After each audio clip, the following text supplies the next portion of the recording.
از آغاز 21مین مسابقات جام جهانی با فوتبال در فدراسیون روسیه رسا یک هفته سپری شد. دیروز دوره دومی بازی‌های گروهی آغاز گردیدند. بعد از خاتمه بازی پرتغالیا و مراکش همکار ما بابا خلمرزاده با یک چند نفر بازیگران منتخب‌های مذکور مصاحبه انجام داد.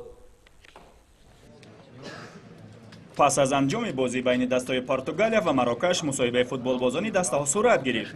اما کریستیانو رونالدو که بهترین بازیگری همین واخوری شد از مصاحبه خودداری کرده زود میدان را ترک گفت. اما اینجا مصاحبه چند تن از بازیگران را منظورتان می‌گردانیم. بازی به نهایت تیز تند بود. ما توانستیم در این رقابت اولین پیروزی خود را به دست آوریم. می‌خواهیم در بازی‌های دیگر هم به نتیجه خوب دست یابیم.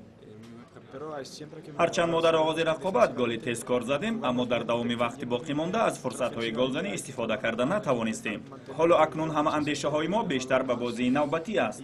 سطح چمپیونشیپ جهان خیلی بلند است. به این خاطر اینجا دستای قوی هنرنمایی می‌کنند که مراکش یکی از آنهاست. خیلی خوشحالیم که در این دیدار پیروزی به دست آورده موقع خویش را برای راه یافتن و دور دیگر بهتر نمودیم. با دسته منتخب مراکش بازی کردن به نهایت دشوار بود، اما ما از عهده کار خود و خوبی برآمده توانستیم.